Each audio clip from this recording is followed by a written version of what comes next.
The bus dropped me at the junction where County Road 12 meets the old logging highway. I had a duffel bag, a backpack, and a letter from the National Park Service confirming my assignment to the Elkhorn Ridge Ranger District, Station 7. The letter said a vehicle would be waiting. It was a green Forest Service pickup with a cracked windshield and a note under the wiper blade that read, "Keys in the glove box. Take the left fork after the 3rd cattle guard. Don't stop for anything on the road after dark." I'd applied for this position because I owed $11,000 to a hospital in Denver, and my apartment lease had run out. The job paid $42,000 a year with housing included.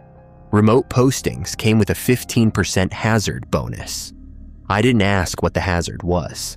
I assumed it was bears, or weather, or the 2-hour drive to the nearest town. The left fork led me through 12 miles of gravel road bordered by lodgepole pine. I counted the cattle guards. After the 3rd one, the road narrowed to a single lane and began climbing. The elevation sign said 8,400 feet. My ears popped twice before I reached the station. Station 7 was a log frame building with a green metal roof and a radio tower behind it. Solar panels covered the south-facing slope of the roof. A propane tank sat on a concrete pad to the east. The maintenance shed the letter mentioned was visible about 30 yards behind the main structure, padlocked and dark. I parked the truck in the gravel turnout, grabbed my bags, and found the front door unlocked. The station had 3 rooms, a main area with a desk, radio equipment, and a wood stove, a small bedroom with a cot and a footlocker, and a kitchenette with a 2-burner stove and a mini fridge that hummed loudly. The walls were bare except for 2 maps, one standard topographical map of the district, and one covered with a clear plastic overlay marked in red and blue ink. On the desk, I found an envelope with my name on it.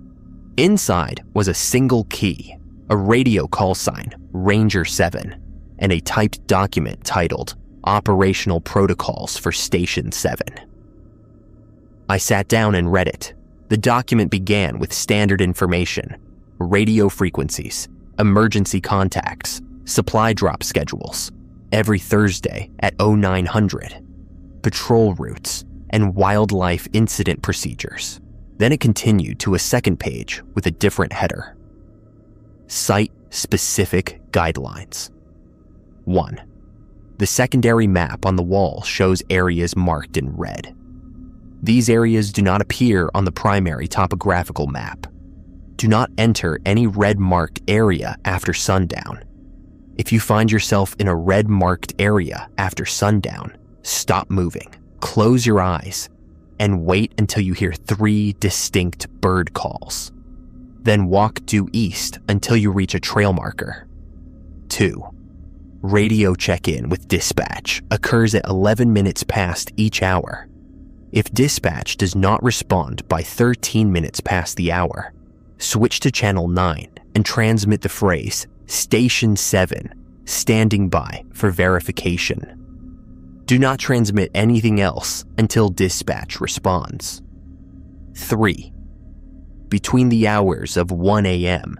and 4 a.m., you may hear your name called from the tree line. Do not respond verbally. Do not approach the tree line. Continue your assigned patrol route without acknowledging the voice. 4. The east trail marker at mile 6 occasionally displays mile 7. If you observe mile 7, turn back immediately without looking behind you. Report the incident to dispatch using code Marker Discrepancy East. 5. Do not acknowledge any individuals you encounter on the Northridge Trail after dark. Do not speak to them. Do not make eye contact. Proceed as if they are not present. 6. If the motion sensor at Lookout 3 triggers without a corresponding animal on camera, log the event as atmospheric disturbance, and do not investigate until after dawn. Under no circumstances should you approach Lookout 3 between midnight and 5 a.m. if an atmospheric disturbance has been logged. 7. The maintenance shed behind the station must remain locked at all times. If you find the shed unlocked, secure it immediately without entering. Radio the code Sierra 7 to dispatch and await further instructions. 8. Between 2:10 a.m. and 2:25 a.m., all west-facing windows must be covered with the blackout curtains stored in the supply closet. Uncover the windows only after 2:25 a.m. 9. If you encounter a deer standing motionless and watching you for more than 30 seconds, maintain eye contact and back away slowly. Do not turn your back on the animal until you have reached a distance of at least 40 yards. Do not run. 10. The trail register at the welcome kiosk must be collected at 6 a.m. sharp. Any entries time-stamped after midnight should not be read. Seal them in a separate envelope and include them with your weekly incident report. 11. If another ranger arrives at the station between midnight and 5 a.m., verify their badge number against the shift schedule posted on the wall before allowing entry. If the badge number does not match, do not open the door. Radio dispatch immediately using code uniform discrepancy. 12. The light in the supply closet must remain on at all times. If the light turns off, count to 60 before opening the closet door. If the light is still off after 60 seconds, do not open the door until dawn. I read the document 3 times. Then I checked the supply closet. The light was on. I checked the west-facing windows. The blackout curtains were folded on a shelf. Dark green fabric with grommets along the top edge. I checked the shift schedule on the wall. It showed one name, mine. No other rangers were assigned to Station 7 for the next 30 days. I unpacked my duffel bag into the footlocker. I inventoried the supplies. 12 cans of soup, 8 cans of beans, 2 boxes of crackers, 1 jar of peanut butter, 3 gallons of water, 1 first aid kit, 1 flashlight with spare batteries, 1 emergency flare kit containing 6 flares, and 1 hand crank radio. I checked the propane gauge outside, 78% full. At 6:45 p.m., I made my first radio check. Dispatch responded immediately. A woman's voice with a flat Midwestern accent. Station 7, this is dispatch. Good copy. Welcome to the district, Ranger. Weather advisory in effect for tonight. Temperature dropping to 18 degrees. Wind gusts up to 40 miles per hour. Stay warm.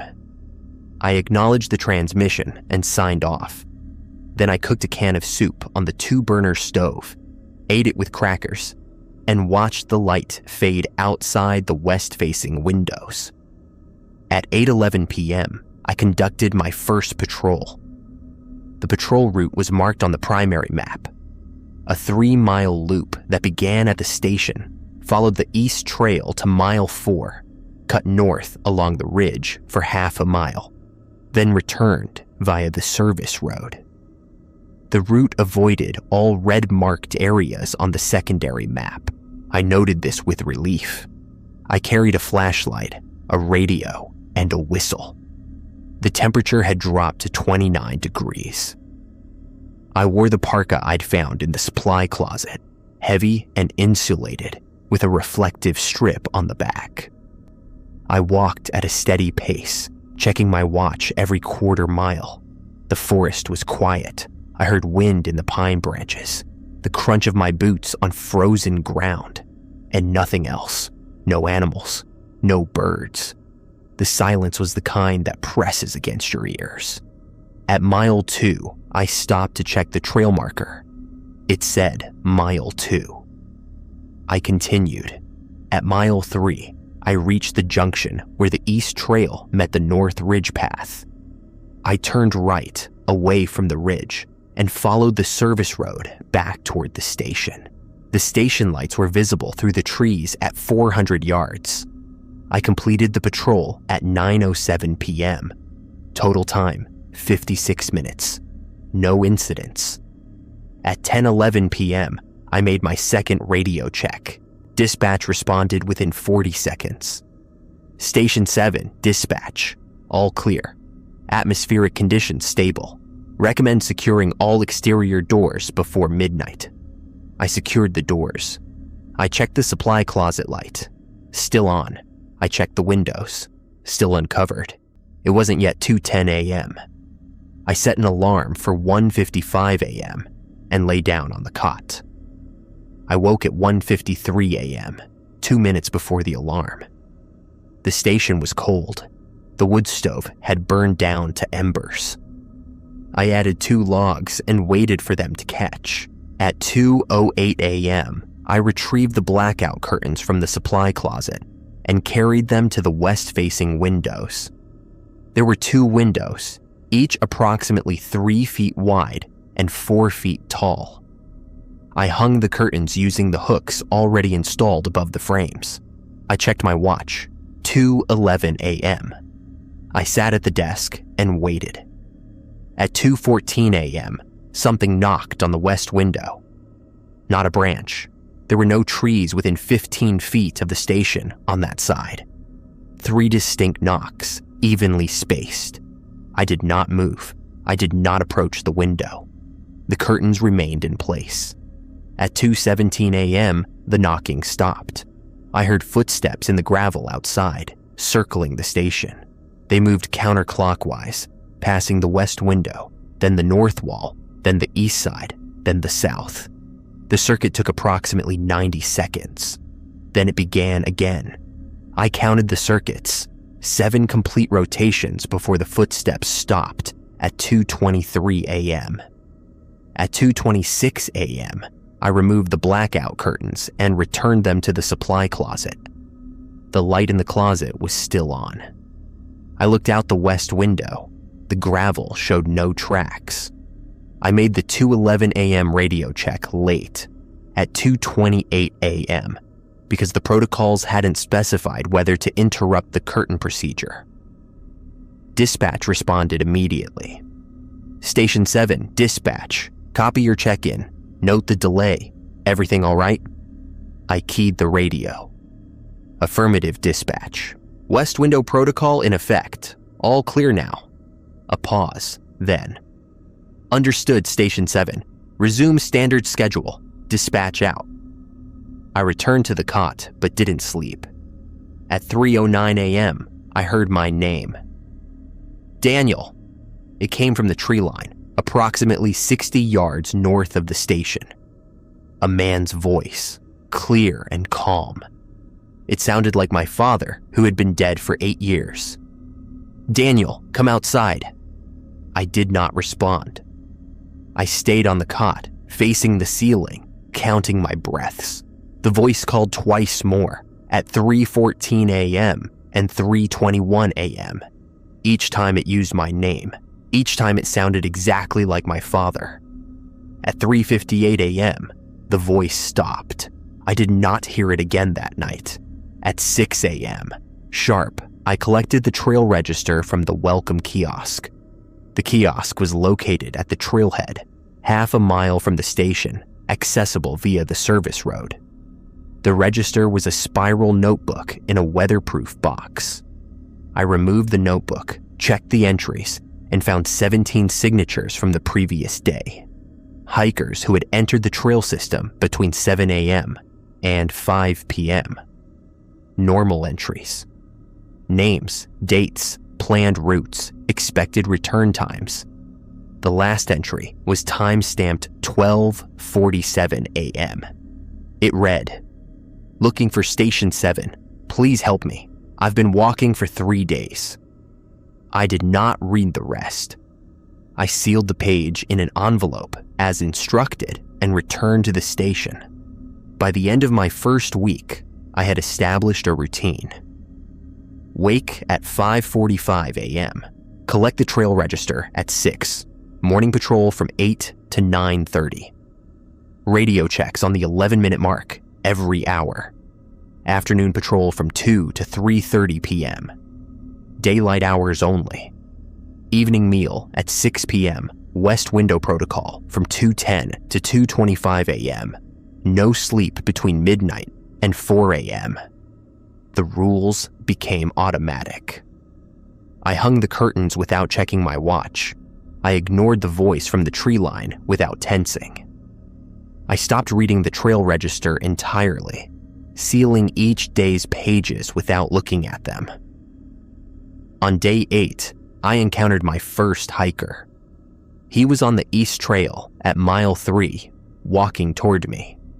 Mid-40s, gray beard, expensive hiking boots, a pack that looked too heavy for a day trip. He raised a hand in greeting. "Morning," he said. "Beautiful day for it." I checked my watch. 1:47 p.m. Daylight. The East Trail was not the North Ridge. This was permitted. "Morning," I replied. "You registered at the kiosk." First thing, he shifted his pack. "Heading up to Lookout 2. Should make it by 4 if I keep this pace." "Stay on the marked trails," I said, "and be back at the trailhead before dark. The gate closes at sunset."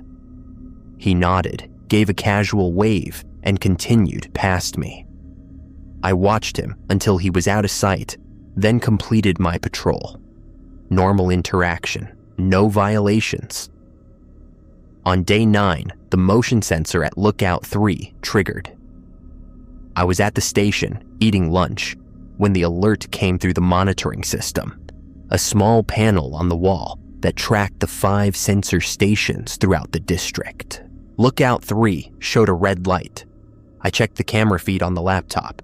No animal, no hiker, no movement at all. The frame showed the same image it always showed. A wooden platform overlooking the valley, a steel railing, a bench. I logged the incident as atmospheric disturbance and noted the time, 1:22 p.m. daylight. Not a violation of the protocol. I did not investigate. On day 11, the supply truck arrived. It came at 9:07 a.m., a white pickup with the Park Service logo on the door. The driver was a woman in her 50s, short gray hair, a name tag that read Meredith. She unloaded 6 boxes of supplies, canned goods, batteries, water, propane canisters, and handed me a clipboard. "Sign at the bottom," she said. "Weekly inventory check." I signed. She glanced at the station, then at me, then back at the truck. "First rotation?" she asked. "Yes, ma'am." She nodded slowly. The rules seemed strange at first. They stopped seeming strange after a while. She climbed back into the truck. "Thursday, same time. Don't miss the drop." She drove away without another word. That night, the supply closet light went out. I was at the desk, completing my logbook entry, when I noticed the darkness under the closet door. The light had been on at 11 p.m. when I checked. It was 11:43 p.m. now. I stood up and approached the closet. I did not open the door. I counted to 60, slowly, matching each number to a full breath. At 60, the light was still off. I could see it through the gap at the bottom of the door. Complete darkness inside. I stepped back. I returned to the desk. I waited for dawn. At 6:02 a.m., the light came back on. I heard no click, no hum, no sound of any kind. It was simply dark, and then it was not. I opened the closet door. Everything was in its place. Curtains, batteries, first aid kit, emergency flares. Nothing moved, nothing missing.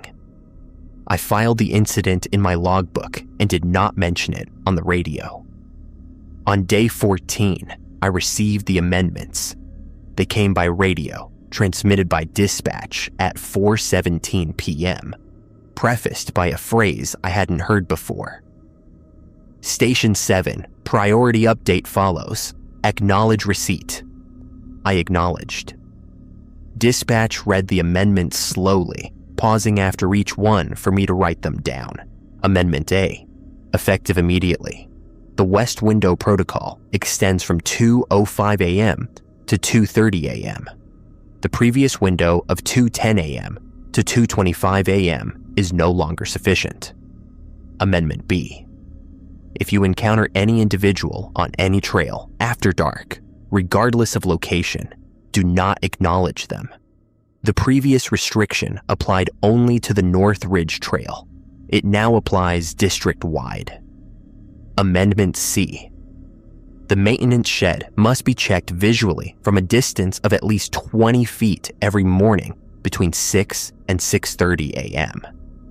If the padlock appears open from that distance, do not approach. Radio code Sierra 7 visual and await instructions. Amendment D, any radio transmission from an unidentified source should be logged but not acknowledged. If the transmission uses your name, switch to Channel 9 immediately and remain on Channel 9 until dispatch contacts you. Amendment E, the trail register collection time is now 5:45 a.m. The previous time of 6 a.m. is no longer safe. Amendment F, if the supply closet light extinguishes, do not count to 60. Leave the station immediately via the front door and wait outside, at least 30 feet from the structure until dawn. Do not re-enter until the light is visible through the window. Amendment G, patrol routes must now be completed in under 45 minutes. Any patrol exceeding 45 minutes should be aborted at the nearest junction. I wrote each amendment in my logbook. Then I read them back to dispatch for confirmation. Dispatch acknowledged and signed off. I did not ask why the rules had changed. I understood by then that asking was not part of the protocol. On day 16, I met Colby. He arrived at 2 p.m. in a Park Service SUV, badge number 742, which matched the shift schedule update I'd received that morning. He was 24 years old, according to his paperwork, recently transferred from a district in Montana. He had red hair, freckles, and the kind of eager expression that made me tired just looking at it. Daniel, he extended a hand. I'm Colby. They said you'd show me the ropes. I shook his hand. How much did they tell you? The basics: radio protocol, patrol routes, emergency contacts. He glanced around the station. Seems quiet. I handed him a copy of the operational protocols, the original document, and the amendments. Read these, all of them. Ask questions if you need to, but follow the rules exactly. He took the papers with a slight frown. These are detailed. They need to be. He read for an hour. I watched him. His frown deepened as he reached the second page, then the amendments. When he finished, he looked up at me with an expression I recognized. I had worn it myself 2 weeks earlier. Is this serious? He asked. Yes. The thing about the tree line, the voice. Yes. Has it happened to you? Every night. He was quiet for a long moment. Then he folded the papers and put them in his pocket. Okay, what's the first patrol? We walked the East Trail together. I stayed 2 paces ahead, showing him the markers, the junctions, the spots where the trail curved, close to the red-marked areas on the secondary map. I pointed out the boundaries without crossing them.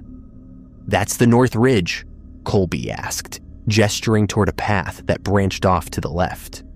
Yes, don't take it after dark. Don't take it at all, if you can help it. Why? I didn't answer. I didn't have an answer that would make sense. We completed the patrol in 38 minutes. Colby checked his watch repeatedly, counting the time against the 45-minute limit. He was a fast learner. That night, I showed him the west window protocol. We hung the curtains together at 2:04 a.m. and sat at the desk in silence. At 2:09 a.m., the knocking started. 3 knocks, then a pause, then 3 more. Colby's hand moved toward the curtain. I caught his wrist. "Don't," I said. He pulled back. His face was pale. We waited. The footsteps circled the station 9 times before stopping at 2:28 a.m. When I removed the curtains, Colby stayed at the desk, staring at the floor. "What is it?" he asked. "Out there. What's making those sounds?" "I don't know." "You've been here 3 weeks." "I still don't know." I folded the curtains and returned them to the supply closet. The light was on. The rules work. That's all that matters. On day 18, Colby broke a rule. We were on the morning patrol, East Trail, approaching the junction at mile 2. The time was 8:23 a.m. daylight, safe conditions. Colby stopped walking. "Did you hear that?" I listened. Wind, pine branches, nothing else. "I don't hear anything." "A kid," he said, "crying, over there." He pointed toward the tree line, approximately 40 yards off the trail. The area wasn't marked red on the secondary map, but it was off the established route. "Colby, stay on the trail." He didn't respond. He was already walking toward the trees. "Colby." He broke into a jog. I followed, keeping him in sight, calling his name. He reached the tree line and stopped at the edge, staring into the shadows between the trunks. "There's nothing here," he said. His voice sounded strange, flat, distant. "I was sure I heard." I grabbed his arm and pulled him back onto the trail. He stumbled, blinking as if waking from a dream. "What happened?" he asked. "You left the trail." "I did?" I checked my watch. 8:27 a.m. 4 minutes had passed. The patrol limit was 45. We had time. "Don't do that again," I said. "Ever. You hear something off the trail, you ignore it. That's the rule." He nodded slowly. He didn't speak for the rest of the patrol. That night, at 2:38 a.m., Colby's father called him from the tree line. I know it was his father because Colby told me. Whispered it, actually. While we sat at the desk, waiting for 3 a.m. That's my dad's voice. I'd know it anywhere. He died last year. Don't respond. I know. His hands were shaking. I know the rules. But Daniel, that's his voice. Exactly his voice. The voice called Colby's name 11 times between 2:38 and 3:51 a.m. I counted. Colby didn't move. He didn't respond. But I saw his lips moving silently each time, forming words he didn't say out loud. At 4:02 a.m., the voices stopped. Colby went to the cot and lay down with his face to the wall. I didn't sleep that night. On day 20, dispatch transmitted an emergency alert. "All stations, this is dispatch. Weather system approaching from the northwest.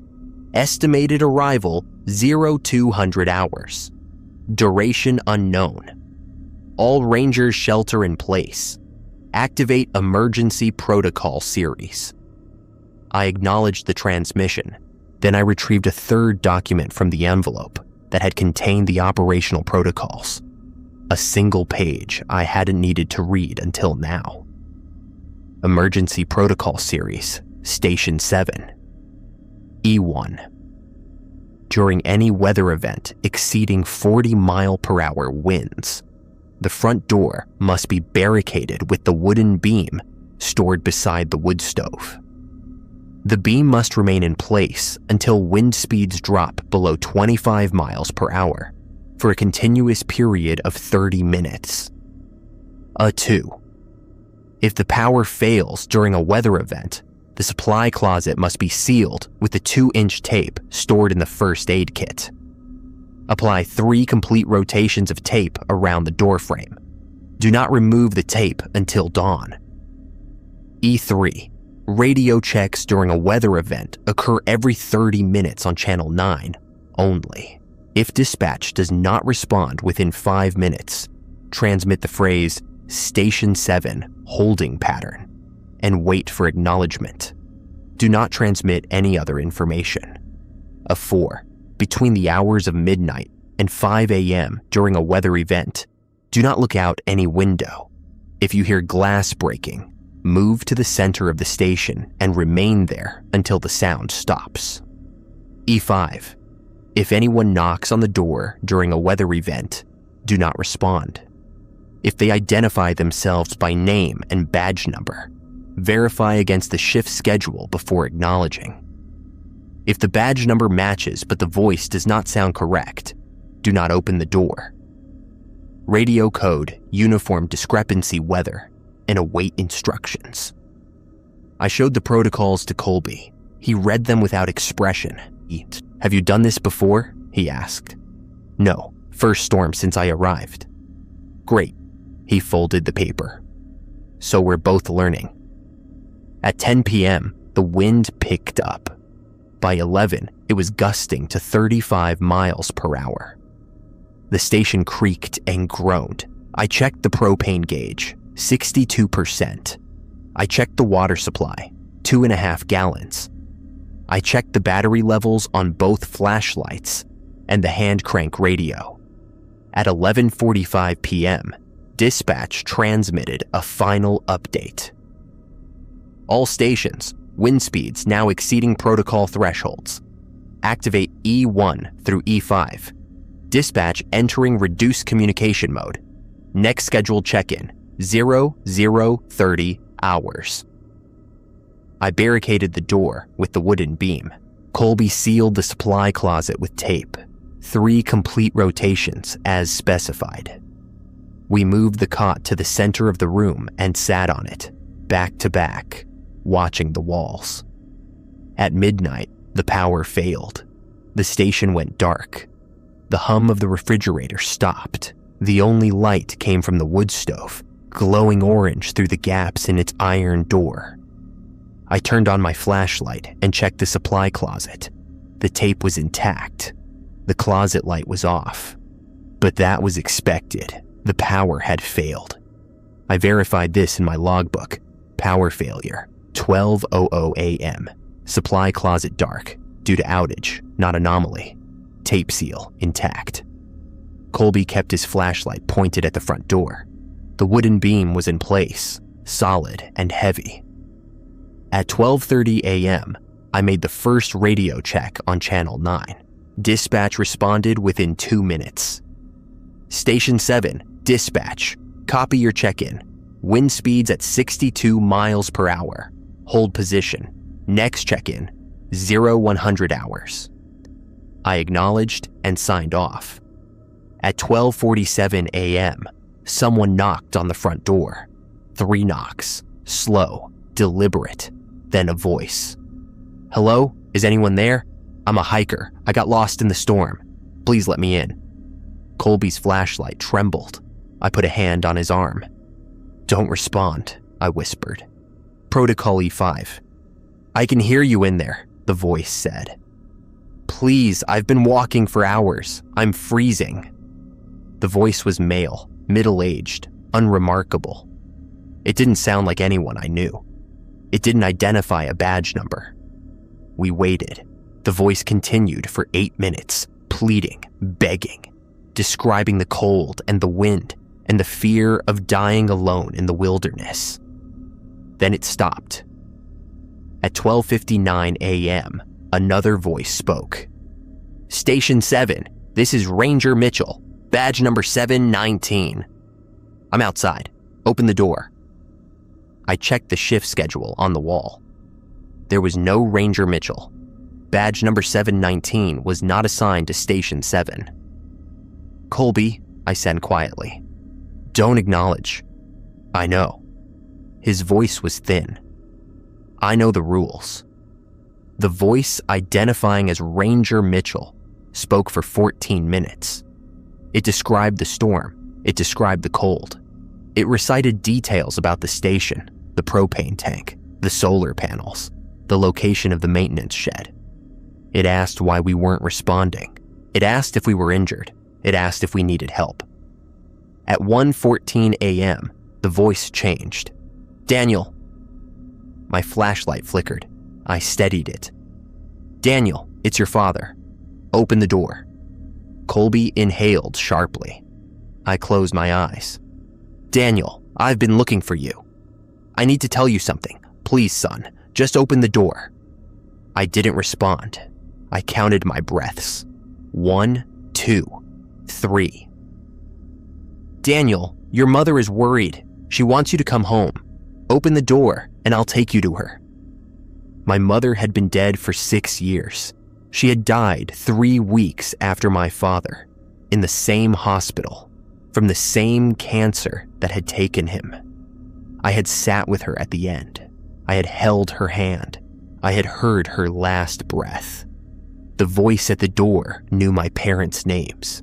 It knew the sound of my father's speech patterns, the slight wheeze he developed toward the end. It knew things it should not have known.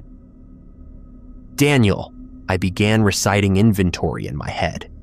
12 cans of soup, 8 cans of beans, 2 boxes of crackers, 1 jar of peanut butter, 3 gallons of water, 1 first aid kit, 1 flashlight with spare batteries, 6 emergency flares. The voice stopped at 1:31 a.m. At 1:32 a.m., I made the scheduled radio check. Dispatch responded after 4 minutes and 18 seconds. Station 7, dispatch. Copy your check-in. We logged exterior contact at your location between 12:47 and 1:31. Disregard all contact. Maintain protocol. I acknowledged. Colby was staring at the door, his flashlight pointed at the wooden beam. How did they know? He asked. About the contact. I didn't have an answer. At 2:05 a.m., the West Window Protocol began. We hung the curtains without speaking. The wind howled outside, gusts that shook the entire station. I heard the knocking at 2:08 a.m., 3 knocks, then 3 more, then a rapid series that lasted 47 seconds. At 2:16 a.m., I heard glass breaking. I grabbed Colby's arm and pulled him to the center of the room. We stood there, back to back, flashlights off, in total darkness except for the wood stove glow. The sound came from the east window, a sharp crack, then a tinkling of fragments hitting the floor. Cold air rushed into the station. The temperature dropped instantly, my breath fogging in front of my face. Don't look, I said. Colby nodded. I felt the movement against my back. Something entered the station through the broken window. I heard it, a sound like fabric dragging across wood, then a wet, rhythmic breathing that wasn't human. It wasn't animal either. It was something else. Something that moved in a way that didn't match any creature I had ever encountered. The sound circled the room. It passed within 5 feet of us. I felt the air move, cold and wrong, carrying a smell like wet earth and copper. I kept my eyes closed. I kept my mouth shut. I counted seconds. 1, 2, 3, 4. The sound stopped at the supply closet door. I heard it, the thing, pressing against the tape seal. 3 rotations of tape. The tape held. At 2:29 a.m., the sound retreated to the broken window. I heard it leave, the same dragging, breathing movement, fading into the storm.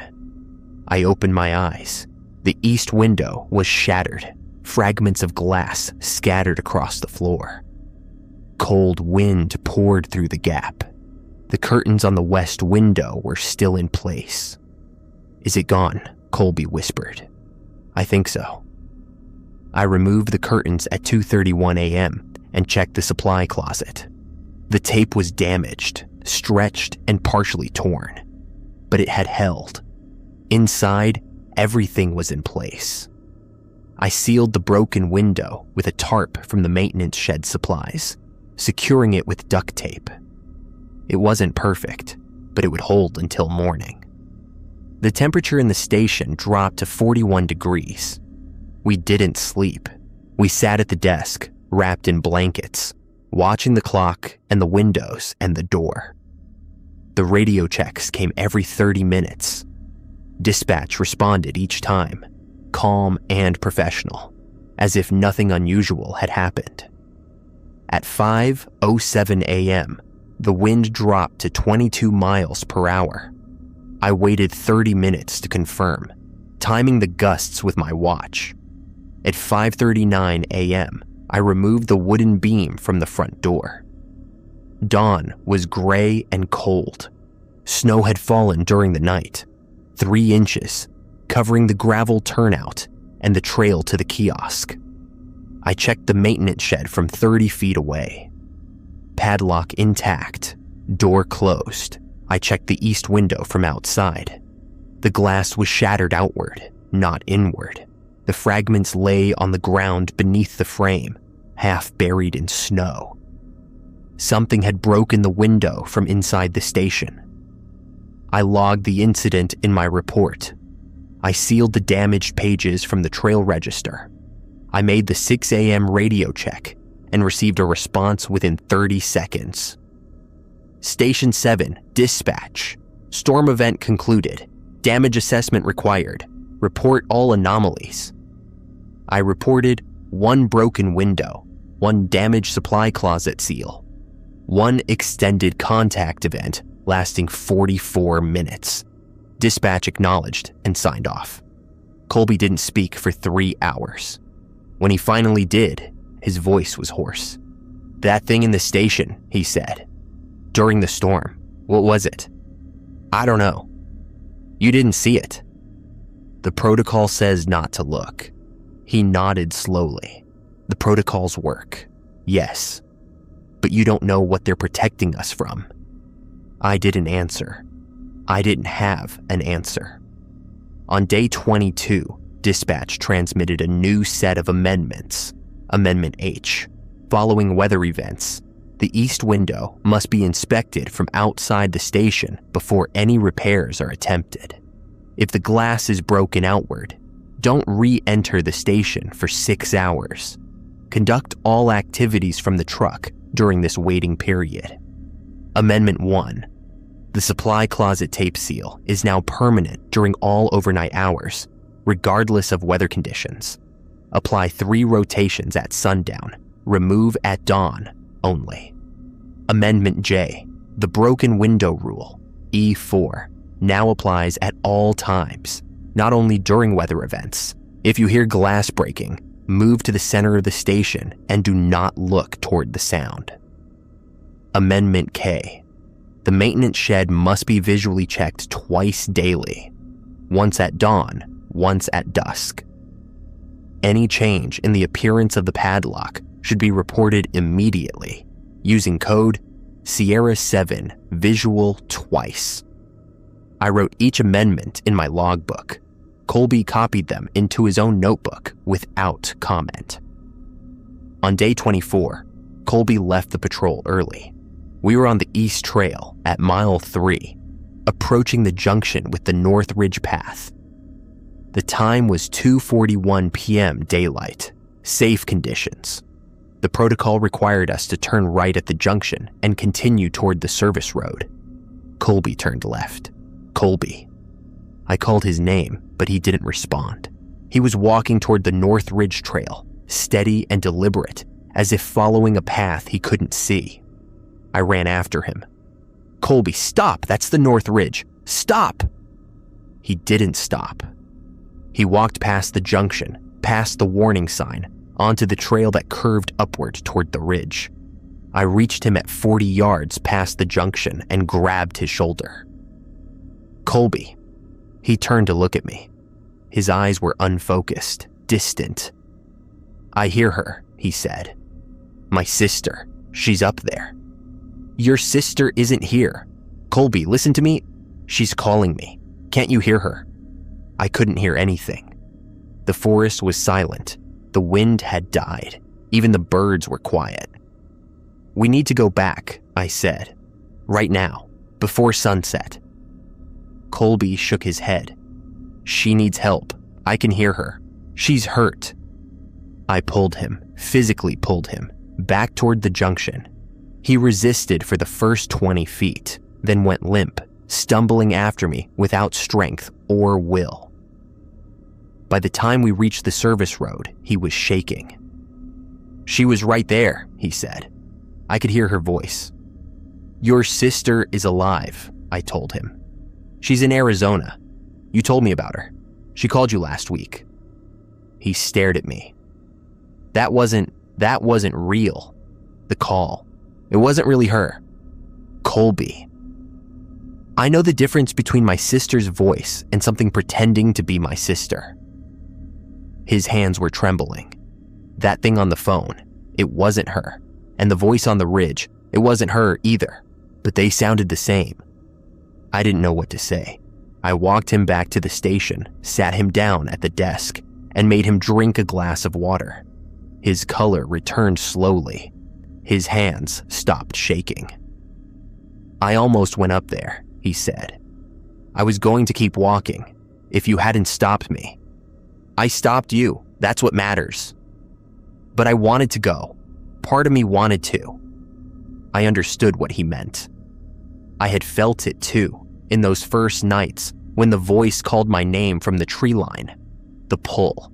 The temptation to believe it was real. To believe that the impossible was somehow possible. That the dead could speak and the rules didn't really matter. That's how it works, I said. That's why the rules exist. On day 26, I found the maintenance shed unlocked. I was conducting the dawn visual check, 30 feet away as required, when I noticed the padlock hanging open from the hasp. It hadn't been that way at dusk the previous evening. I had checked. I radioed dispatch. Station 7 to dispatch. Code Sierra 7, visual. Maintenance shed padlock open at 0612. Dispatch responded immediately. Station 7, copy your code. Do not approach the shed. Maintain distance. Acknowledge. I acknowledged. Station 7, backup team en route. ETA 90 minutes. Do not enter the shed. Do not approach closer than 30 feet. If the shed door opens, retreat to the truck and lock the doors. Acknowledge. I acknowledged. Then I waited. Colby joined me after 15 minutes, standing beside me in the cold morning air, watching the shed from 30 feet away. The door was still closed. The padlock hung open but didn't move. What happens now? He asked. We wait. At 7:44 a.m., a Park Service van arrived. 2 rangers I didn't recognize, in heavy gear with equipment bags. They didn't introduce themselves. They went straight to the shed, unlocked their own padlock from the bag, and replaced the hanging one. Then they walked the perimeter, checking for tracks. They found none. One of the rangers approached me. When did you last verify the lock?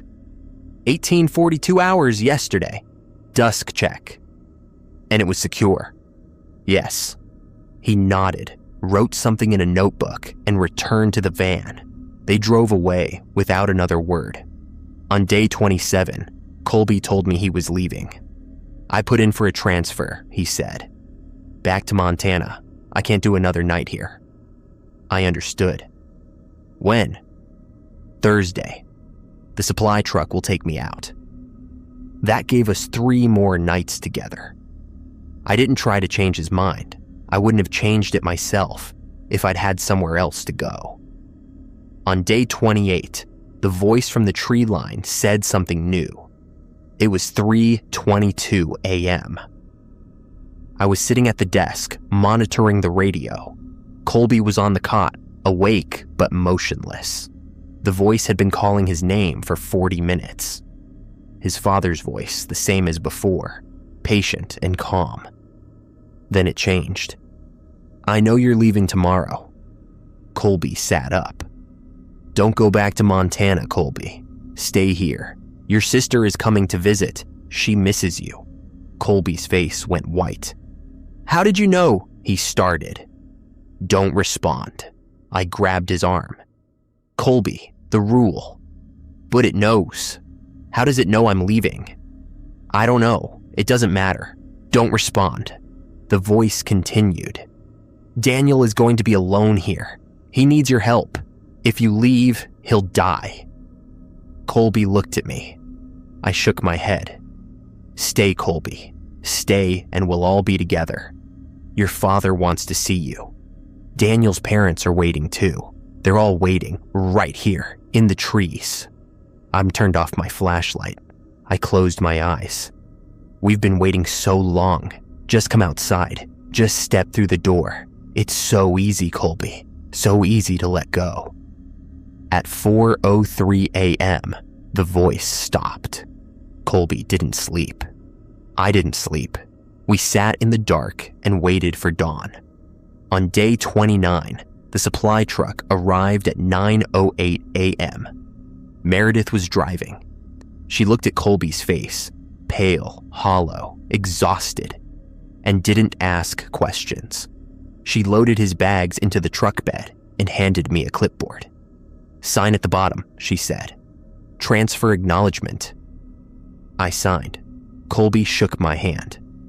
"I'm sorry," he said. "Don't be. The rules work. I know they work, but I can't." "I know." He climbed into the truck. Meredith started the engine, then paused. "New rotation starts Monday," she told me. "Ranger Kim, badge number 729. She's done 2 tours at Station 4. She knows what to expect." The truck drove away. I watched it until it disappeared around the bend in the road. That night, I was alone. I hung the curtains at 2:04 a.m. I sealed the supply closet with tape at sundown. I made radio checks on the hour, every hour, starting at 11:11 p.m. Dispatch responded each time, calm and professional. At 2:08 a.m., the knocking began. 3 knocks, then 3 more. Then a long, slow scraping sound that moved from one end of the west window to the other. I sat at the desk and waited. At 2:23 a.m., my mother's voice called from the tree line. "Daniel, come outside. I need to tell you something." I closed my eyes. "Daniel, I'm not sick anymore. I'm better. Your father is here too. We're both waiting for you." I counted inventory in my head. 12 cans of soup, 8 cans of beans, 2 boxes of crackers, 1 jar of peanut butter, 3 gallons of water, 1 first aid kit, 1 flashlight with spare batteries, 6 emergency flares. "Daniel, please, don't make us wait any longer. We've been waiting for 8 years. 12 cans of soup, 8 cans of beans. Daniel, 2 boxes of crackers." At 3:59 a.m., the voice stopped. I opened my eyes. The curtains were still in place. The radio was silent. The supply closet tape was intact. I had survived another night. On day 30, dispatch transmitted a new message. "Station 7, this is dispatch. End of rotation review. Scheduled for 1,500 hours. Prepare incident summary and updated protocols for incoming ranger." I acknowledged the transmission and began compiling my notes.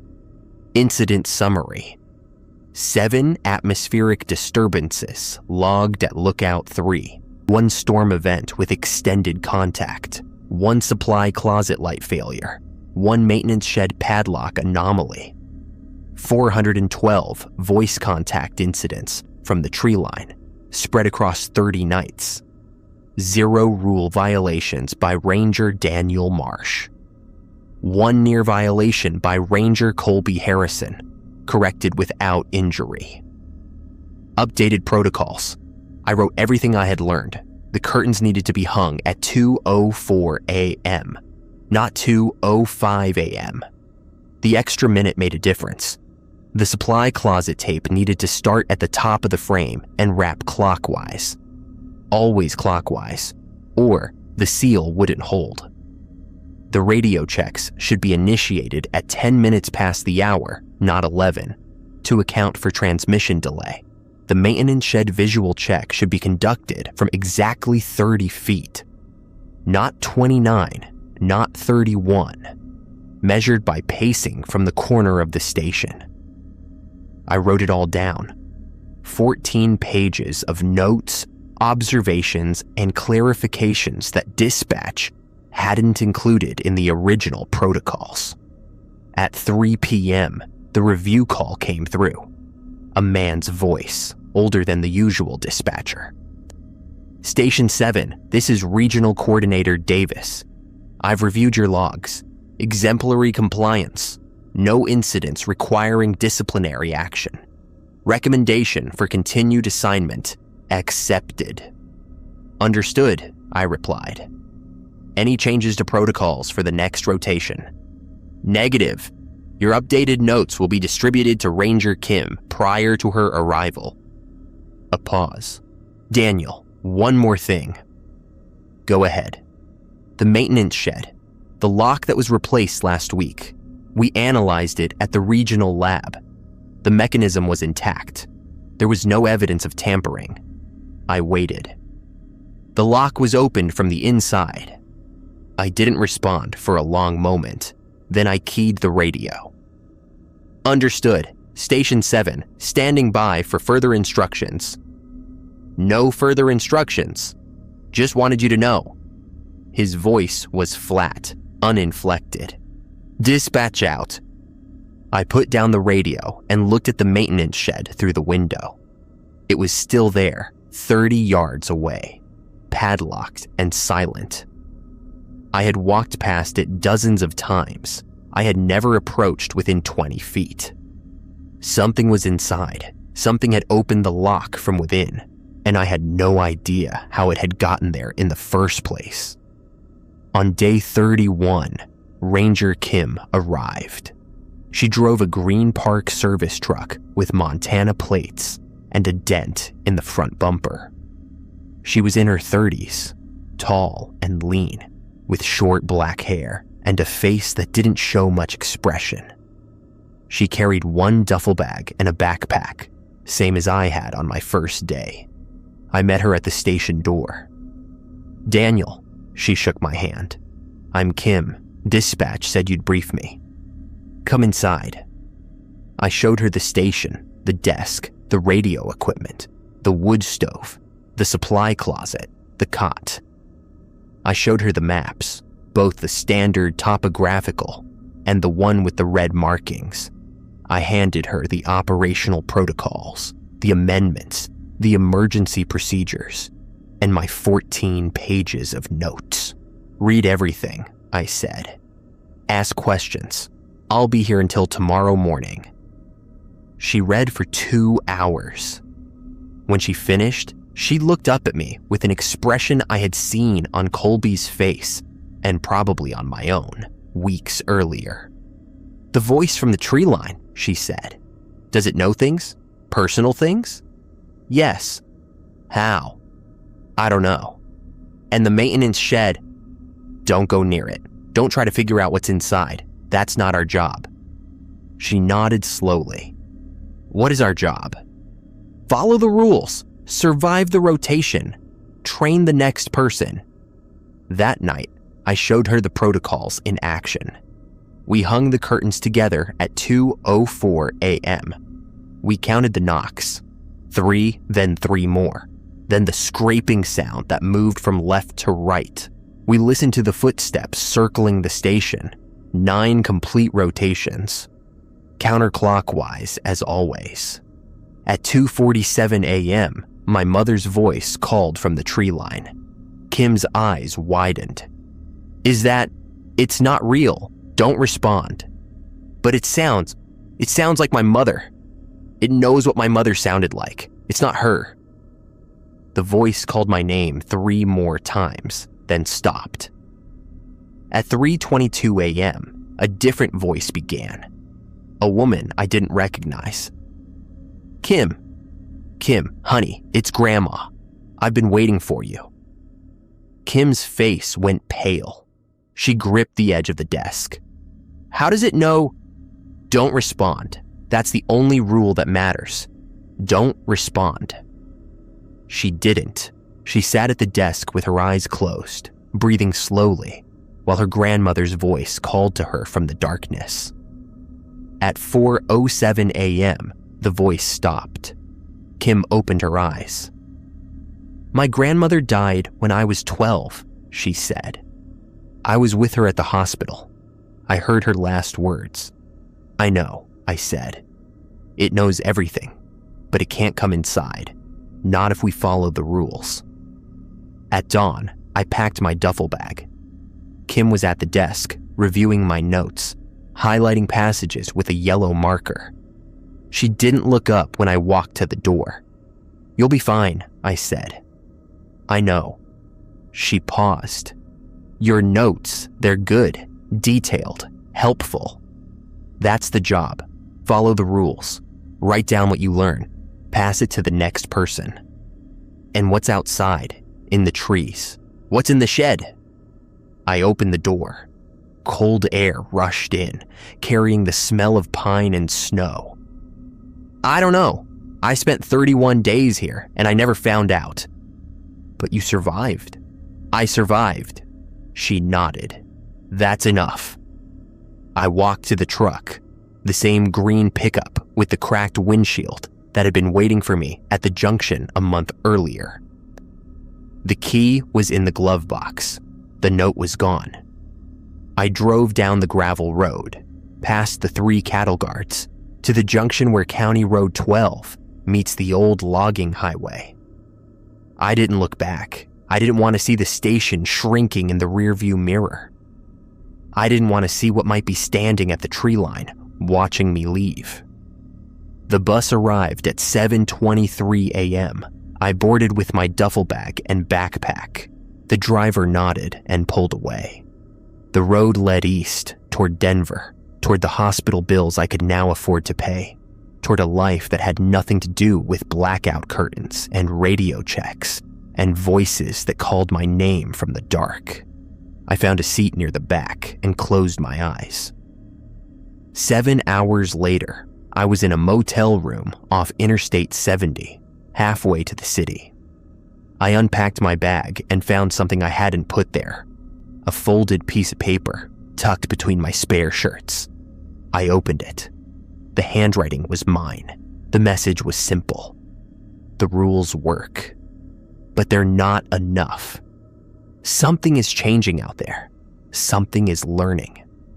The next ranger will need more than protocols.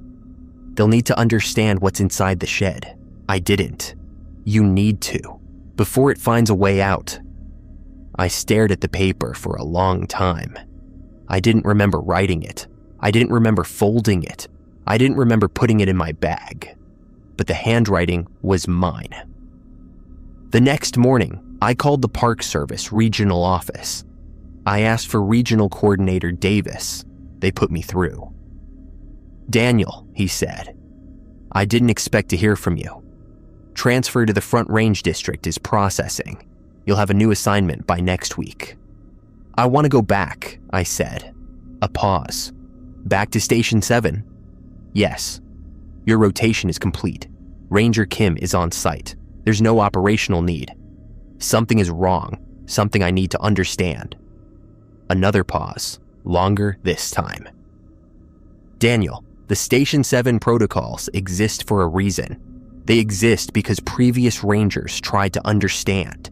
They investigated. They experimented. They broke rules to gather information. They didn't survive. Then why do you keep sending people there? Because if no one staffs the station, the red areas spread. They've expanded 6% in the last decade. Every ranger who completes a rotation, who follows the rules, who passes their notes to the next person. They're holding a line we don't fully understand, against something we can't explain. What's in the maintenance shed? I don't know. But you said the lock was open from inside. I did. Something is in there. Something that can affect locks. Can it affect other things? Rules? Perceptions? Silence. Daniel, if you go back, you'll have the same rotation as everyone else. 30 days. The same rules. The same protocols. You won't be given access to any information that isn't operationally necessary. I understand. And you want to go back anyway. I looked at the note in my hand, my handwriting, my words. Yes. 3 days later, I was on a bus heading west. The junction was the same. The green pickup was waiting, key in the glove box. The note under the wiper blade was new. Welcome back. I drove up the gravel road. I counted the cattle guards. I reached Station 7 at 4:17 p.m. Kim's truck was parked in the turnout. The maintenance shed was visible 30 yards behind the station, padlocked, silent. I knocked on the station door. Kim opened it. She looked tired, the kind of tired I remembered from my first rotation, the kind that settles into your bones after a week of sleepless nights. Daniel? Her voice was confused. I thought you transferred out. I came back. Why? I held up the note. Did you write this? She took the paper, read it, and shook her head slowly. That's not my handwriting. It's mine. She looked at me. You wrote this. I don't remember writing it. I found it in my bag after I left, but it's my handwriting, my words. She handed the note back. What does it mean? I don't know, but I think something wanted me to come back. I stayed at the station as a supernumerary, an extra ranger, not on the official rotation, but present for observation and support. Dispatch approved the arrangement without comment. Regional Coordinator Davis didn't call. For 7 days, I watched Kim follow the protocols. She hung the curtains at 2:04 a.m. She sealed the supply closet at sundown. She made radio checks on the hour. She didn't respond to the voices from the tree line. Her grandmother, her father, a friend who had died in a car accident when she was 19. On day 8, the maintenance shed padlock was open again. I found it during the dawn check, standing at the required 30 feet, watching the hasp with my binoculars. The lock was hanging loose, exactly as it had been on day 26. Dispatch, this is Station 7, Code Sierra 7 visual. Padlock open at 06:07. Dispatch responded. Station 7, copy your code. Backup team en route. ETA 90 minutes. But this time, I didn't wait. I walked toward the shed. Daniel, Kim's voice from behind me. What are you doing? Following instructions. What instructions? The protocol says to maintain distance, not the protocol, something else. I reached 20 feet from the shed. The padlock hung motionless. The door was still closed, 15 feet. The air felt different here, colder, denser, carrying that same smell I remembered from the storm night. Wet earth and copper, 10 feet. I could see the lock clearly now. It was the new one, the replacement that the backup team had installed 3 weeks earlier. Shiny steel, no rust, no damage. Open from the inside. I reached out and touched the shed door. Nothing happened. I pushed. The door swung inward. Inside, the shed was empty. No tools, no equipment, no creature waiting in the shadows. Just a concrete floor, wooden walls, and a single window on the far side, covered with plywood. I stepped inside. The air was warm, warmer than the outside, warmer than the station. 65 degrees, maybe 70. No source of heat visible. On the floor, in the center of the empty space, was a notebook. I picked it up. The cover was standard Park Service issue, green with a gold emblem. Inside, the pages were filled with handwriting, my handwriting. I started reading. Entry 1, Day 31. I left the station this morning, but something followed me. I can feel it, a presence at the edge of my vision, always watching, never quite visible. The rules protected me while I was here. They don't protect me anymore. I turned the page. Entry 2, Day 32. The voice started calling my name from outside my motel window, my mother's voice. I didn't respond, but it knows I can hear it. It knows I'm alone now. I turned another page. Entry 3, Day 33. I understand now. The rules aren't just protection, they're a bargain. We stay inside the lines, and it stays outside. But the lines are shrinking. The red areas on the map, they grow every year, every month, every day. Something has to give. Page after page, all in my handwriting. Days I didn't remember living. Thoughts I didn't remember thinking. The final entry was dated 2 days ago. Entry 47, I'm going back. Something has to understand what we're fighting. Someone has to find out what's in the shed. If you're reading this, it means I made it. It means I found the truth. And if you're reading this, it means you need to decide. Do you follow the rules, or do you find another way? I closed the notebook. My hands were shaking. Behind me, the shed door slammed shut. I spun around. The door was closed. No handle on the inside. No way out. And something was standing in the corner that hadn't been there before. It looked like my father. Not exactly. The proportions were slightly wrong. The face a little too smooth. The eyes set a fraction of an inch too far apart. But it wore his clothes, the flannel shirt he'd been buried in, and it stood the way he used to stand, weight on his left foot, head tilted slightly to one side. Daniel. Its voice was perfect. My father's voice, exactly as I remembered it. You came back. I didn't respond. You followed the rules for 30 days. You passed your notes to the next person. You did everything right. It took a step toward me. But you couldn't let go. You couldn't stop asking questions. I backed against the wall. The notebook was still in my hands. That's why we chose you. That's why we left the messages. That's why we opened the lock. Another step. Its face was close enough now that I could see the details that were wrong. The texture of the skin, slightly too uniform. The way the eyes didn't quite focus. The absence of breath. We need someone who understands. Someone who can explain to the others. Explain what? The rules don't protect you. The rules contain us. It smiled, and the expression was almost right, almost human. Every time someone follows a protocol, they reinforce a boundary. Every time someone resists a temptation, they strengthen a wall. The rules aren't keeping you safe. They're keeping us trapped. Us. The things that live in the red areas. The things that call your name from the tree line. The things that knock on windows and open locks from the inside. It spread its hands, my father's hands, the calluses in the wrong places. We've been here for a very long time, and the boundaries are getting weaker. What happens when they break? The smile widened. That's what you need to explain to the rangers who come after you, to the people who write the protocols, to everyone who thinks they're in control. The shed door opened behind me.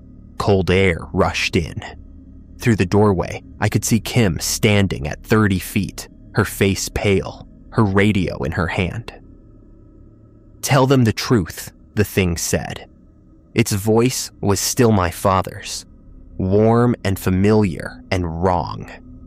Tell them the rules are a bargain, and the other side is starting to renegotiate. I ran. I made it through the door. across the 30 feet to Kim, past the station into the truck. Kim followed. She was shouting something I couldn't hear over the sound of my own heartbeat. I drove down the gravel road without stopping. I counted the cattle guards. 1, 2, 3. The junction appeared, and I turned east without looking back. At the junction, I stopped the truck and opened the notebook. The entries were still there. All 47 of them, my handwriting, my thoughts. But there was a new page at the end, written in a hand I didn't recognize. The bargain is simple. Follow the rules, and we stay in the red areas. Break the rules, and we expand. But the rules were written a long time ago, when we were weak and you were many. Now we are strong and you are few. Soon the rules will change. Soon the map will change. Soon everything will be red. I closed the notebook. I had 2 choices. I could destroy it, pretend none of this had happened, and leave the next ranger to figure it out on their own. Or I could add my own notes, update the protocols, and hope that someone, somewhere, would find a way to stop what was coming. I started writing. Addendum to Station 7 Operational Protocols. Priority, critical. Classification, need to know. Amendment L. The maintenance shed may no longer be considered secure. Any ranger who observes an open padlock should not approach under any circumstances. Visual verification is no longer sufficient. Amendment M. The entity within the shed is capable of communication. It may appear as a deceased relative or friend. It may provide accurate information. Do not trust it. Its goal is not to help you. Amendment N. The red-marked areas on the secondary map are expanding. Previous rangers have noted a 6% increase over the past decade. Based on current observations, the rate of expansion is accelerating. Amendment O. The rules are not protection, they are containment. Every rule followed is a reinforcement of a boundary that is slowly failing. Every rule broken is a crack in a wall that cannot be rebuilt. Amendment P. I do not know how to stop what is coming. I only know that the current protocols are insufficient. If you are reading this, you are the next line of defense. Find a better answer. I drove to Denver. I paid my hospital bills. I rented an apartment near the university library and began researching. Land surveys, historical records, indigenous folklore, geological studies, anything that might explain what lived in those red-marked areas and how it had come to be there. I found very little. A few references to places that travelers were warned to avoid. A handful of stories about voices in the wilderness that lured people off trails. Nothing concrete, nothing useful. But I kept searching, and I kept writing. 3 months later, I received a letter from the National Park Service. It was addressed to me, but the return address was Station 7, Elkhorn Ridge Ranger District.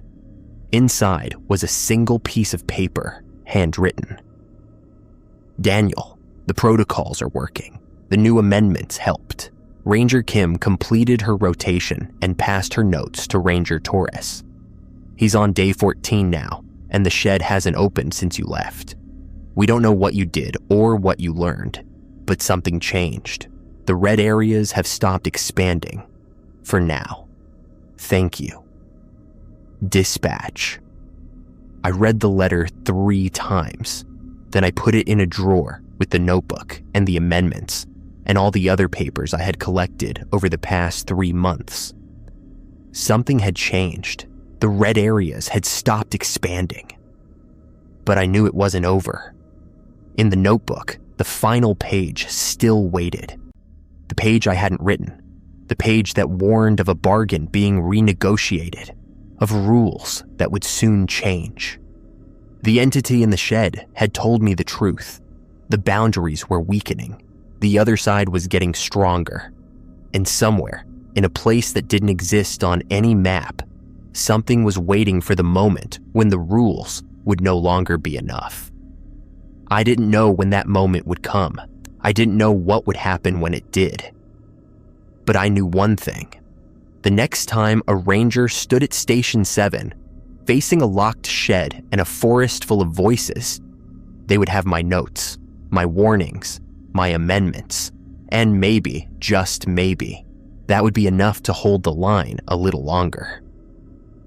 I sat at my desk, opened a new notebook, and began to write. Operational Protocols for Station 7, Comprehensive Revision, Edition 3, for the ranger who comes next.